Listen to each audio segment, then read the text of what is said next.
Dracula by Bram Stoker. Chapter 12. Dr. Seward's Diary. 18 September. I drove at once to Hillingham and arrived early. Keeping my cab at the gate, I went up the avenue alone.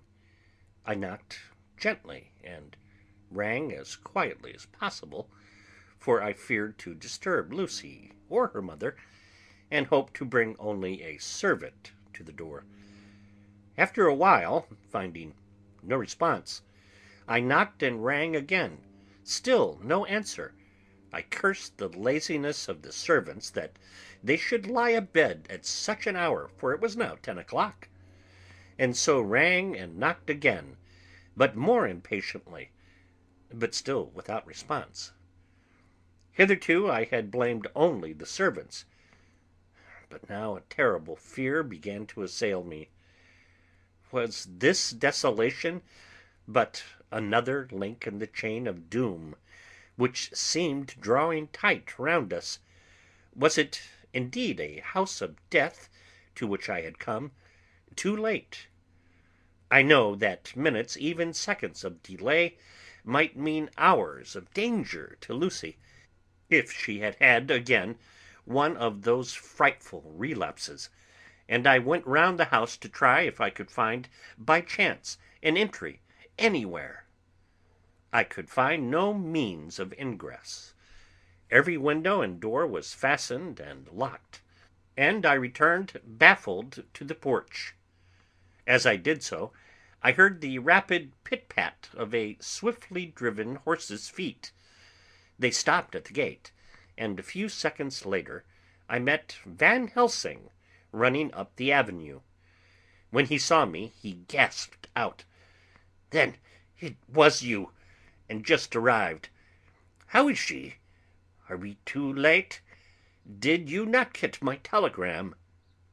I answered as quickly and coherently as I could that I had only got his telegram early in the morning, and had not a minute in coming here, and that I could not make any one in the house hear me.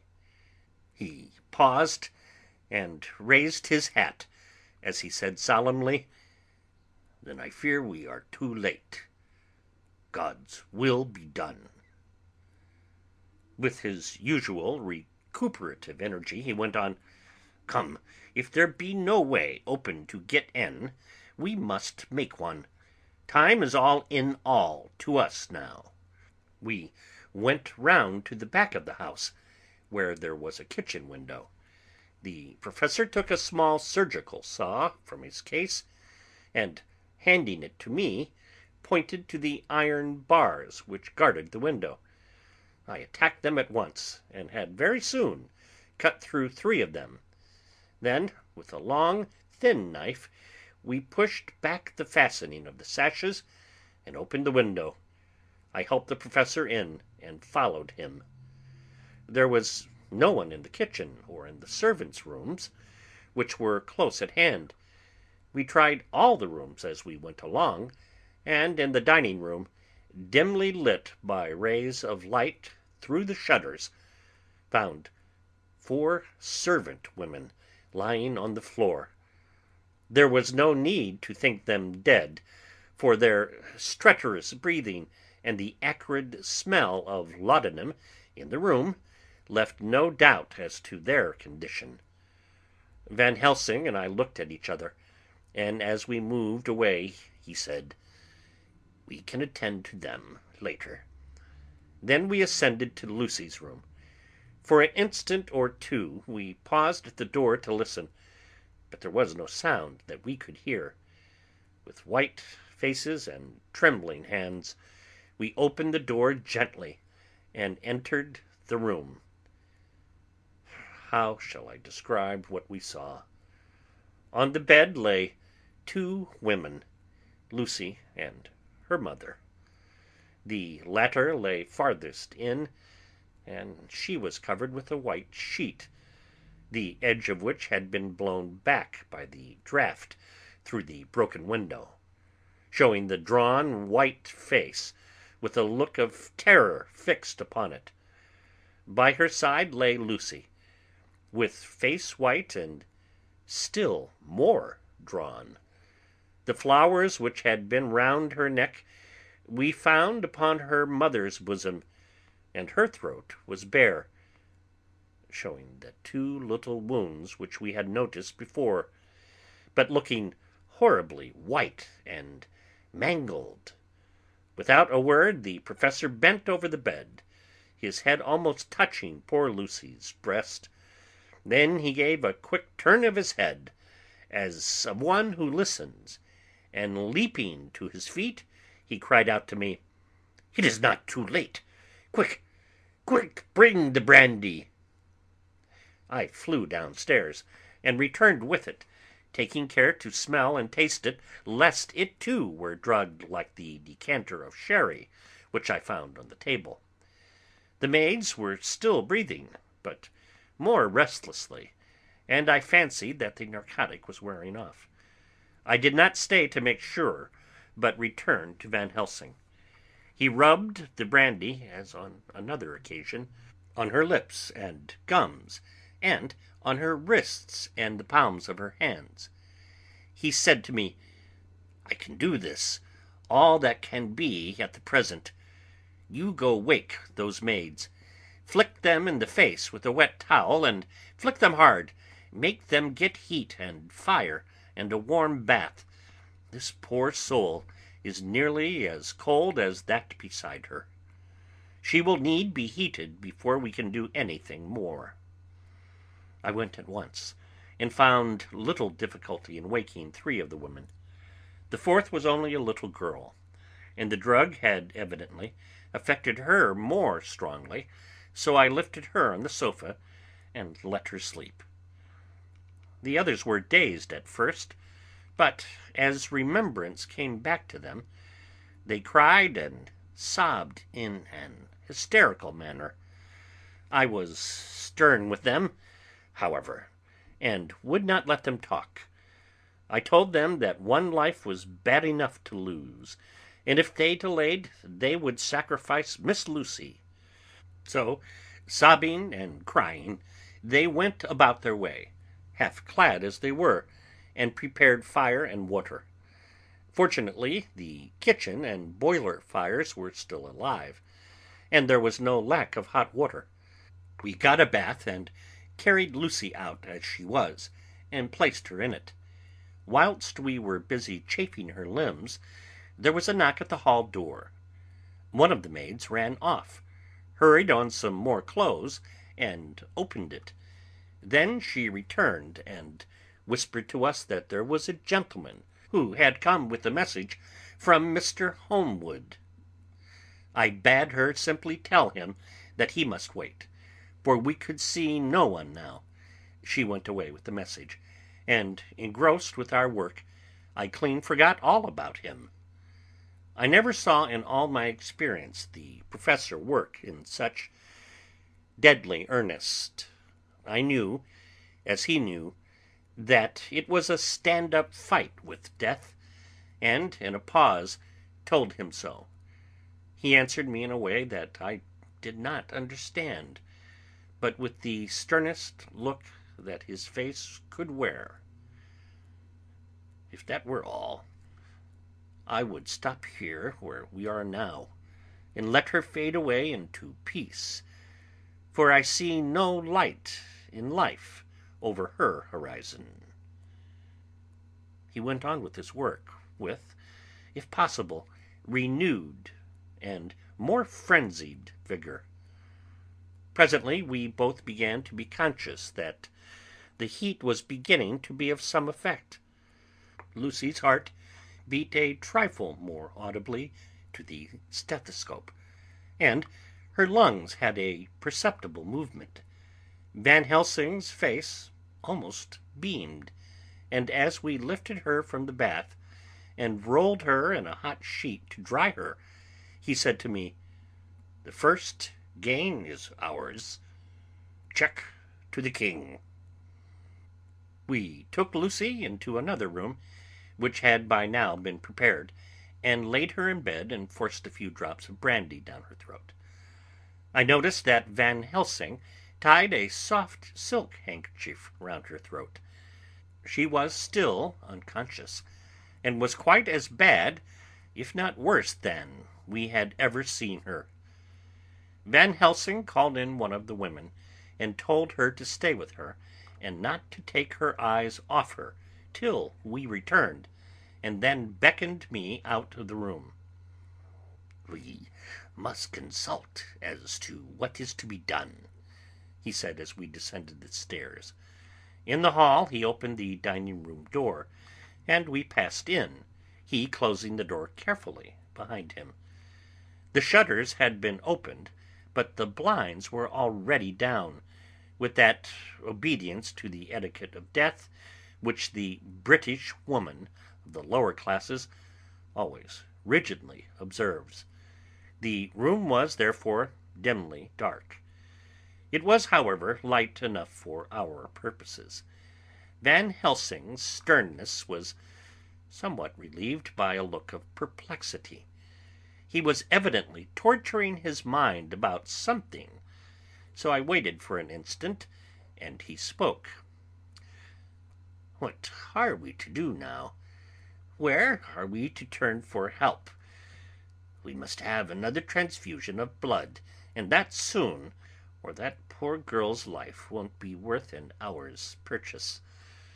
You are exhausted already. I am exhausted too. I fear to trust those women, even if they would have courage to submit. For what are we to do for someone who will open his veins for her? What's the matter with me, anyhow?"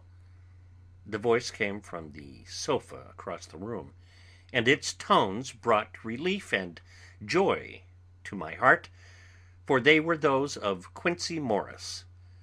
Van Helsing started angrily at the first sound, but his face softened, and a glad look came into his eyes as I cried out, "Quincey Morris!" and rushed towards him with outstretched hands. "What has brought you here?" I cried as our hands met. "I guess art is the cause." He handed me a telegram. "Have not heard from Seward for 3 days, and am terribly anxious. Cannot leave. Father still in same condition. Send me word how Lucy is. Do not delay. Homeward." I think I came just in the nick of time. You know, you have only to tell me what to do. Van Helsing strode forward and took his hand, looking him straight in the eyes, as he said, "A brave man's blood is the best thing on this earth when a woman is in trouble. You're a man, and no mistake. Well, the devil may work against us for all he's worth, but God sends us men when we want them." Once again we went through that ghastly operation. I have not the heart to go through with the details. Lucy had got a terrible shock, and it told on her more than before, for though plenty of blood went into her veins, her body did not respond to the treatment as well as on the other occasions. Her struggle back into life was something frightful to see and hear. However, the action of both heart and lungs improved, and Van Helsing made a subcutaneous injection of morphia, as before, and with good effect. Her faint became a profound slumber. The professor watched whilst I went downstairs with Quincey Morris, and sent one of the maids to pay off one of the cabmen who were waiting. I left Quincey lying down after having a glass of wine, and told the cook to get ready a good breakfast. Then a thought struck me, and I went back to the room where Lucy now was. When I came softly in, I found Van Helsing with a sheet or two of notepaper in his hand. He had evidently read it, and was thinking it over as he sat with his hand to his brow. There was a look of grim satisfaction in his face, as of one who has had a doubt solved." He handed me the paper, saying only, "It dropped from Lucy's breast when we carried her to the bath." When I had read it, I stood looking at the professor, and, after a pause, asked him, "In God's name, what does it all mean? Was she, or is she, mad, or what sort of horrible danger is it?" I was so bewildered that I did not know what to say more. Van Helsing put out his hand and took the paper, saying, "Do not trouble about it now. Forget it for the present. You shall know and understand it all in good time, but it will be later. And now, what is it that you came to me to say?" This brought me back to fact, and I was all myself again. "I came to speak about the certificate of death. If we do not act properly and wisely, there may be an inquest, and that paper would have to be produced. I am in hopes that we need have no inquest, for if we had, it would surely kill poor Lucy, if nothing else did. I know, and you know, and the other doctor who attended her knows, that Mrs. Westenra had disease of the heart, and we can certify that she died of it. Let us fill up the certificate at once, and I shall take it myself to the registrar, and go on to the undertaker." "Good! Oh, my friend John, well thought of!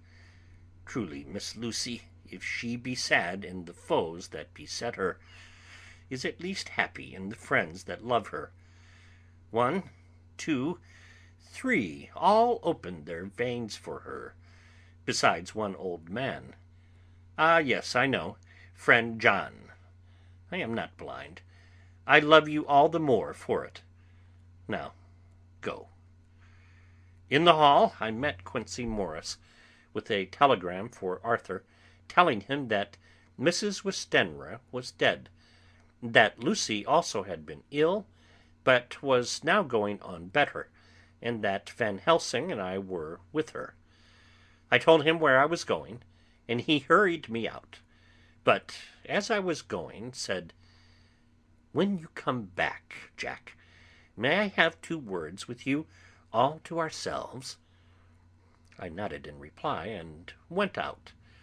I found no difficulty about the registration, and arranged with the local undertaker to come up in the evening to measure for the coffin, and to make arrangements. When I got back, Quincey was waiting for me.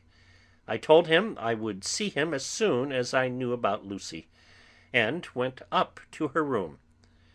She was still sleeping, and the professor seemingly had not moved from his seat at her side.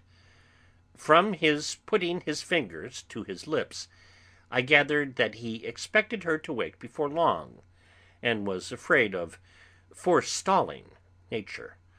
So I went down to Quincey and took him into the breakfast room, where the blinds were not drawn down, and which was a little more cheerful, or rather less cheerless, than the other rooms. When we were alone, he said to me, "Jack Seward, I don't want to shove myself in anywhere where I've no right to be, but this is no ordinary case. You know I loved that girl and wanted to marry her, but although that's all past and gone, I can't help feeling anxious about her all the same. What is it that's wrong with her? The Dutchman, and a fine old fellow he is, I can see that, said that time you 2 came into the room that you must have another transfusion of blood, and that both you and he were exhausted. Now I know well that you medical men speak in camera, and that a man must not expect to know what they consult about in private, but this is no common matter, and whatever it is, I have done my part. Is not that so?" "That's so," I said, and he went on, "I take it that both you and Van Helsing had done already what I did today. Is not that so? That's so. And I guess Art was in it too. When I saw him 4 days ago, down at his own place, he looked queer. I have not seen anything pulled down so quick since I was on the Pampas, and had a mare that I was fond of go to grass all in a night.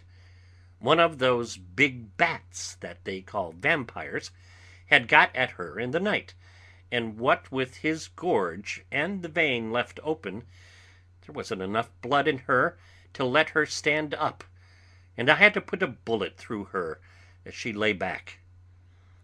Jack, if you may tell me without betraying confidence, Arthur was the first. Is not that so?" As he spoke, the poor fellow looked terribly serious. He was in a torture of suspense regarding the woman he loved, and his utter ignorance of the terrible mystery which seemed to surround her intensified his pain.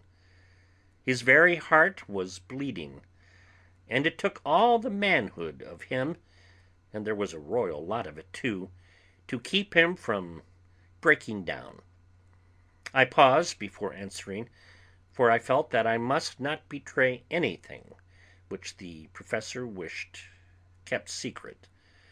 But already he knew so much, and guessed so much, that there could be no reason for not answering. So I answered in the same phrase. "That's so." "And how long has this been going on?" "About 10 days." "10 days? Then I guess, Jack Seward, that poor pretty creature that we all love has had put into her veins within that time the blood of 4 strong men. Man alive, her whole body wouldn't hold it." Then, coming close to me, he spoke in a fierce half-whisper. "What took it out?" I shook my head. "That," I said, "is the crux. Van Helsing is simply frantic about it, and I am at my wit's end. I can't even hazard a guess. There has been a series of little circumstances which have thrown out all our calculations as to Lucy being properly watched. But these shall not occur again. Here we stay, until all be well or ill." Quincey held out his hand. "Count me in," he said. "You and the Dutchman will tell me what to do, and I'll do it." When she woke late in the afternoon, Lucy's first movement was to feel in her breast, and, to my surprise, produce the paper which Van Helsing had given me to read. The careful professor had replaced it where it had come from, lest on waking she should be alarmed. Her eyes then lit on Van Helsing and on me too, and gladdened. Then she looked round the room, and seeing where she was, shuddered. She gave a loud cry, and put her poor thin hands before her pale face. We both understood what was meant, that she had realized to the full her mother's death. So we tried what we could to comfort her. Doubtless sympathy eased her somewhat, but she was very low in thought and spirit, and wept silently and weakly for a long time. We told her that either or both of us would now remain with her all the time, and that seemed to comfort her. Towards dusk she fell into a doze. Here a very odd thing occurred. Whilst still asleep, she took the paper from her breast and tore it in two. Van Helsing stepped over and took the pieces from her. All the same, however, she went on with the action of tearing, as though the material were still in her hands. Finally she lifted her hands and opened them as though scattering the fragments.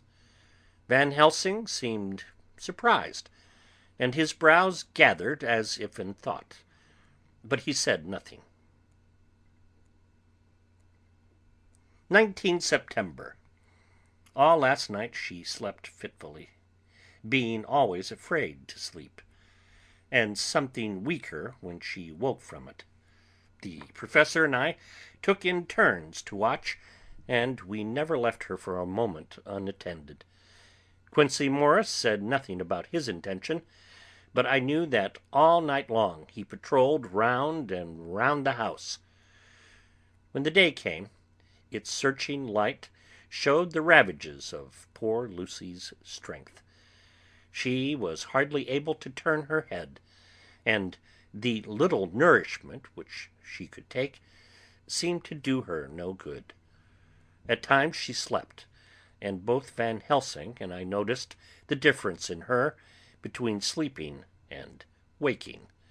Whilst asleep, she looked stronger, although more haggard, and her breathing was softer, and her open mouth showed the pale gums drawn back from the teeth, which looked positively longer and sharper than usual. When she woke, the softness of her eyes evidently changed the expression, for she looked her own self, although a dying one. In the afternoon she asked for Arthur, and we telegraphed for him. Quincey went off to meet him at the station. When he arrived it was nearly 6 o'clock, and the sun was setting, full and warm, and the red light streamed in through the window and gave more color to the pale cheeks. When we saw her, Arthur was simply choking with emotion, and none of us could speak. In the hours that had passed, the fits of sleep, or the comatose condition that passed for it, had grown more frequent, so that the pauses, when conversation was possible, were shortened. Arthur's presence, however, seemed to act as a stimulant. She rallied a little, and spoke to him more brightly than she had done since we arrived. He too pulled himself together, and spoke as cheerily as he could, so that the best was made of everything. It is now nearly 1 o'clock, and he and Van Helsing are sitting with her. I am to relieve them in a quarter of an hour, and I am entering this on Lucy's phonograph. Until 6 o'clock they are to try to rest. I fear that tomorrow will end our watching, for the shock has been too great. The poor child cannot rally. God help us all. Letter, Mina Harker to Lucy Westenra, unopened by her. 17th September. My dearest Lucy, it seems an age since I heard from you, or indeed since I wrote. You will pardon me, I know, for all my faults when you have read all my budget of news. Well, I got my husband back all right. When we arrived at Exeter there was a carriage waiting for us, and in it, though he had an attack of gout, Mr. Hawkins. He took us to his house, where there were rooms for us all nice and comfortable, and we dined together. After dinner Mr. Hawkins said, "My dears, I want to drink your health and prosperity, and may every blessing attend you both. I know you both from children, and have, with love and pride, seen you grow up. Now I want you to make your home here with me. I have left to me neither chick nor child. All are gone, and in my will I have left you everything." I cried, Lucy dear, as Jonathan and the old man clasped hands. Our evening was a very, very happy one.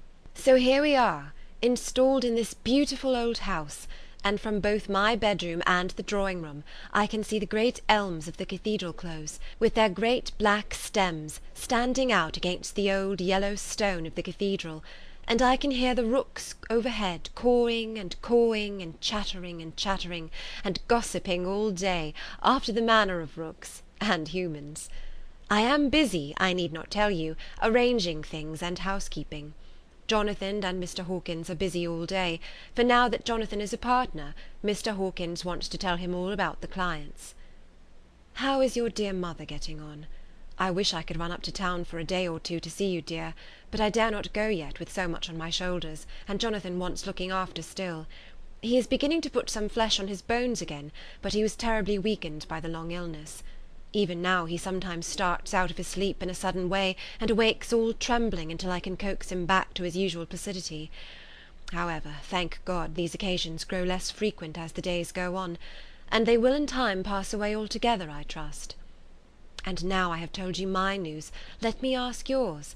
When are you to be married, and where, and who is to perform the ceremony, and what are you to wear, and is it to be a public or private wedding? Tell me all about it, dear, tell me all about everything, for there is nothing which interests you which will not be dear to me. Jonathan asked me to send his respectful duty, but I do not think that is good enough from the junior partner of the important firm Hawkins and Harker. And so, as you love me, and he loves me, and I love you with all the moods and tenses of the verb, I send you simply his love instead. Good-bye, my dearest Lucy, and blessings on you. Yours, Mina Harker. Report from Patrick Hennessy, M.D., M.R.C., S.L.K., Q.C.P.I., etc., etc. To John Seward, M.D. 20 September. My dear Sir, in accordance with your wishes, I enclose report of the conditions of everything left in my charge. With regard to patient Renfield, there is more to say. He has had another outbreak, which might have had a dreadful ending, but which, as it fortunately happened, was unattended with any unhappy results. This afternoon a carrier's cart with 2 men made a call at the empty house whose grounds abut on ours, the house to which you will remember the patient twice ran away. The men stopped at our gate to ask the porter their way, as they were strangers. I was myself looking out of the study window, having a smoke after dinner, and saw one of them come up to the house. As he passed the window of Renfield's room, the patient began to rate him from within, and called him all the foul names he could lay his tongue to. The man, who seemed a decent fellow enough, contented himself by telling him to shut up for a foul-mouthed beggar, whereon our man accused him of robbing him and wanting to murder him, and said that he would hinder him if he were to swing for it. I opened the window and signed to the man not to notice, so he contented himself, after looking the place over and making up his mind as to what kind of place he had got to, by saying, "Lord bless you, sir, I wouldn't mind what was said to me in a bloomin' madhouse. I pity ye and the governor for having to live in the house with a wild beast like that." Then he asked his way civilly enough, and I told him where the gate of the empty house was. He went away, followed by threats and curses and revilings from our man. I went down to see if I could make out any cause for his anger, since he is usually such a well-behaved man, and except his violent fits nothing of the kind had ever occurred. I found him, to my astonishment, quite composed and most genial in his manner. I tried to get him to talk of the incident, but he blandly asked me questions as to what I meant, and led me to believe that he was completely oblivious of the affair. It was, I am sorry to say, however, only another instance of his cunning, for within half an hour I heard of him again. This time he had broken out through the window of his room and was running down the avenue. I called to the attendants to follow me, and ran after him, for I feared he was intent on some mischief. My fear was justified when I saw the same cart which had passed before coming down the road, having on it some great wooden boxes. The men were wiping their foreheads, and were flushed in the face, as if with violent exercise. Before I could get up to him, the patient rushed at them, and pulling one of them off the cart began to knock his head against the ground. If I had not seized him just at the moment, I believe he would have killed the man there and then.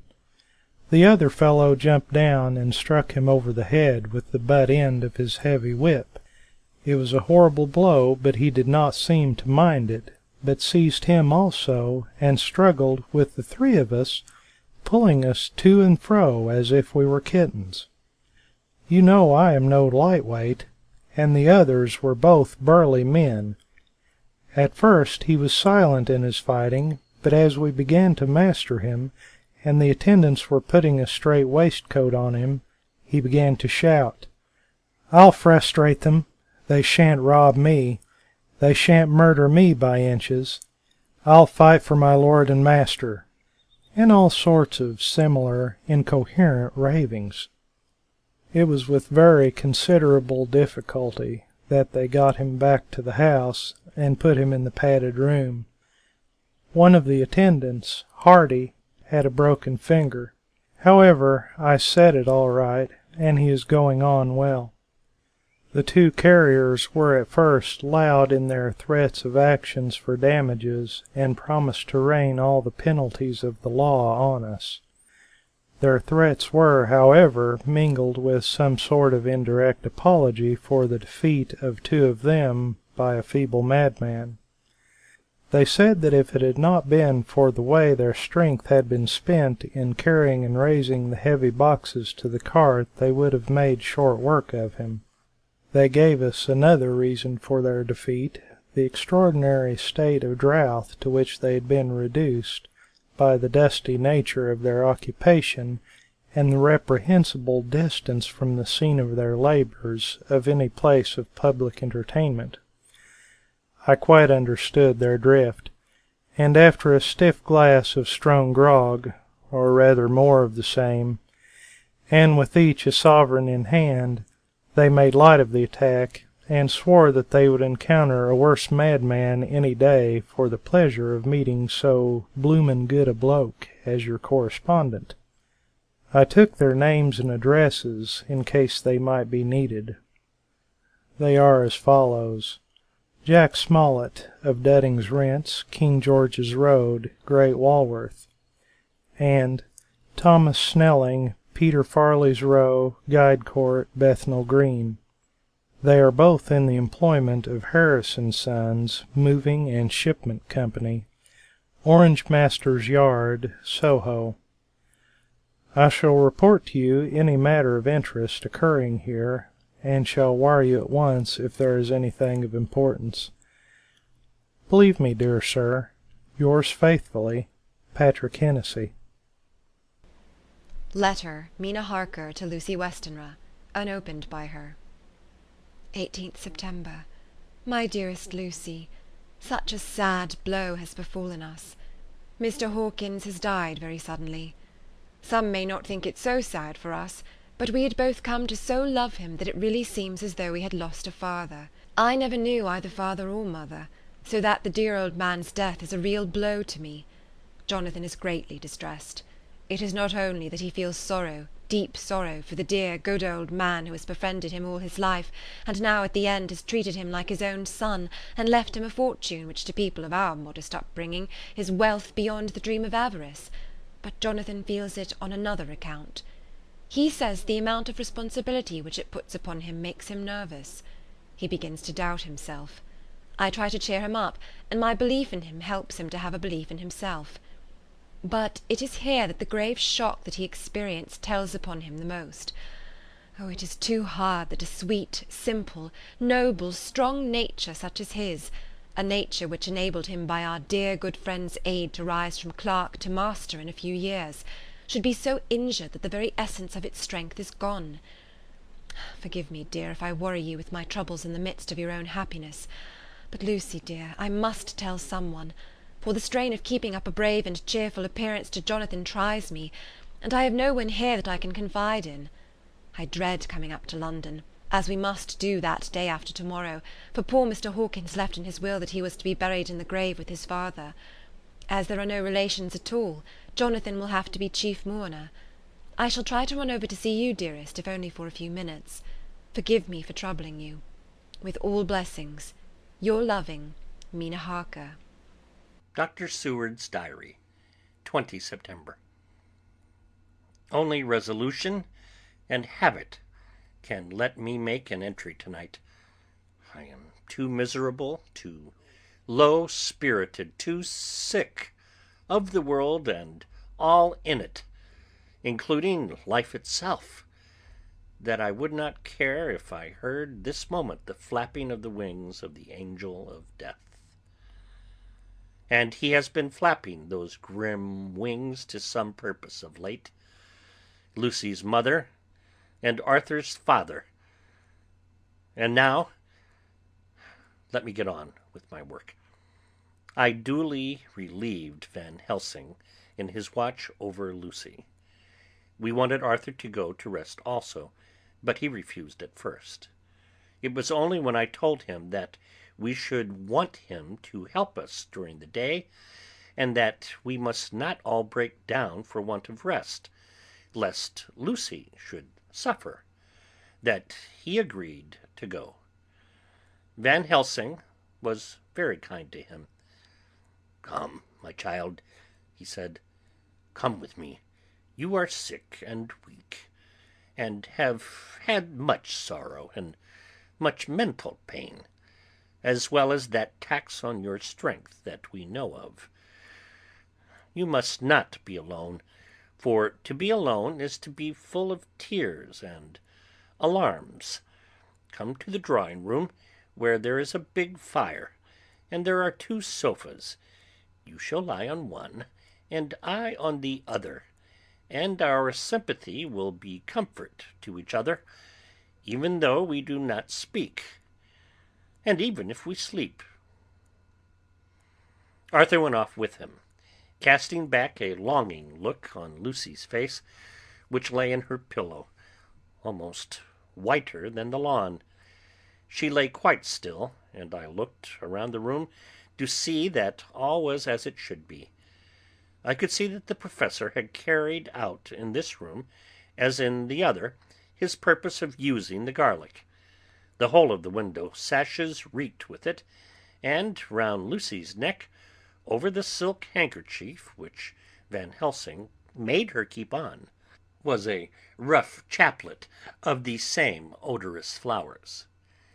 Lucy was breathing somewhat stertorously, and her face was at its worst, for the open mouth showed the pale gums. Her teeth, in the dim, uncertain light, seemed longer and sharper than they had been in the morning. In particular, by some trick of the light, the canine teeth looked longer and sharper than the rest. I sat down beside her, and presently she moved uneasily. At the same moment there came a sort of dull flapping or buffeting at the window. I went over to it softly, and peeped out by the corner of the blind. There was a full moonlight, and I could see that the noise was made by a great bat, which wheeled around, doubtless attracted by the light, although so dim, and every now and again struck the window with its wings. When I came back to my seat, I found that Lucy had moved slightly, and had torn away the garlic flowers from her throat. I replaced them as well as I could, and sat watching her. Presently she woke, and I gave her food, as Van Helsing had prescribed. She took but a little, and that languidly. There did not seem to be with her now the unconscious struggle for life and strength that had hitherto so marked her illness. It struck me as curious that the moment she became conscious, she pressed the garlic flowers close to her. It was certainly odd that whenever she got into that lethargic state, with the stertorous breathing, she put the flowers from her, but that when she waked she clutched them close. There was no possibility of making any mistake about this, for in the long hours that followed she had many spells of sleeping and waking, and repeated both actions many times. At 6 o'clock Van Helsing came to relieve me. Arthur had then fallen into a doze, and he mercifully let him sleep on. When he saw Lucy's face, I could hear the hissing indraw of breath, and he said to me in a sharp whisper, "Draw up the blind, I want light." Then he bent down, and with his face almost touching Lucy's, examined her carefully. He removed the flowers and lifted the silk handkerchief from her throat. As he did so, he started back, and I could hear his ejaculation, "Mein Gott," as it was smothered in his throat. I bent over and looked too, and as I noticed, some queer chill came over me. The wounds on the throat had absolutely disappeared. For fully 5 minutes, Van Helsing stood looking at her, with his face at its sternest.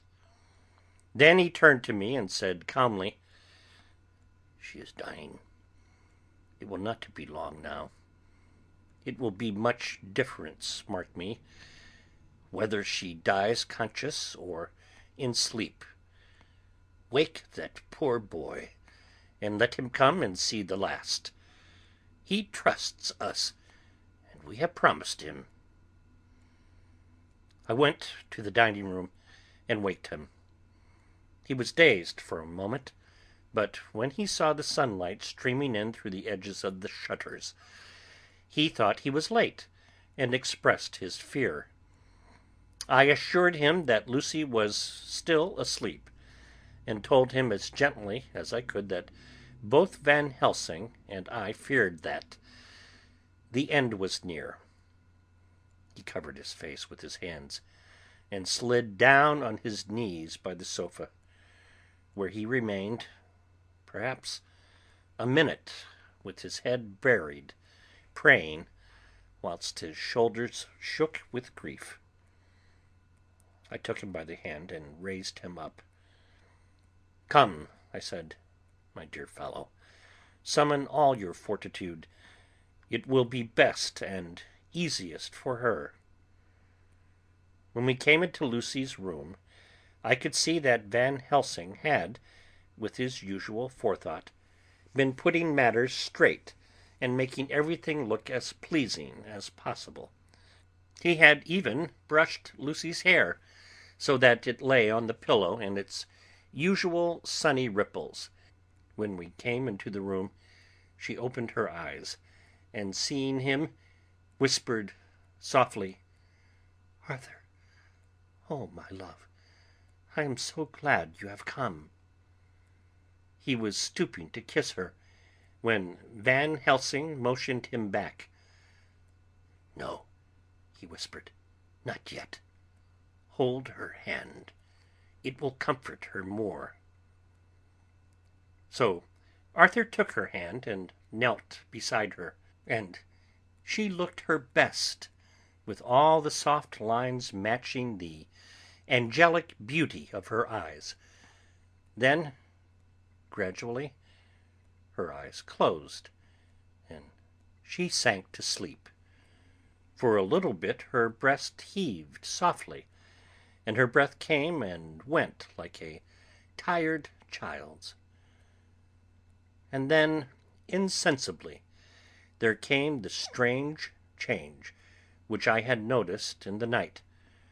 Her breathing grew stertorous, the mouth opened, and the pale gums, drawn back, made the teeth look longer and sharper than ever. In a sort of sleep-waking, vague, unconscious way, she opened her eyes, which were now dull and hard at once, and said in a soft, voluptuous voice, such as I had never heard from her lips, "Arthur, oh, my love, I'm so glad you have come. Kiss me."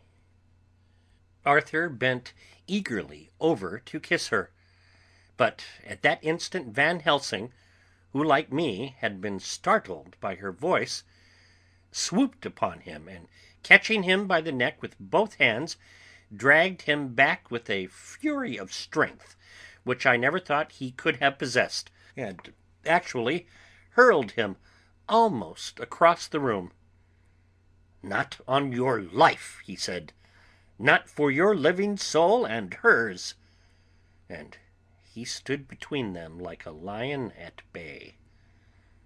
Arthur was so taken aback that he did not for a moment know what to do or say, and before any impulse of violence could seize him, he realized the place and the occasion, and stood silent, waiting.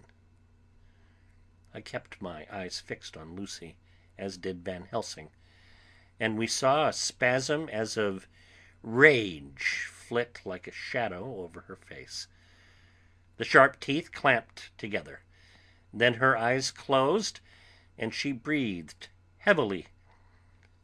Very shortly after, she opened her eyes in all their softness, and putting out her poor, pale, thin hand, took Van Helsing's great brown one, drawing it close to her.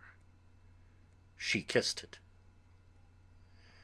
"My true friend," she said in a faint voice, but with untellable pathos, "my true friend and his. Oh, guard him and give me peace." "I swear it," he said solemnly, kneeling beside her and holding up his hand, as one who registers an oath. Then he turned to Arthur and said to him, "Come, my child, take her hand in yours, and kiss her on the forehead, and only once."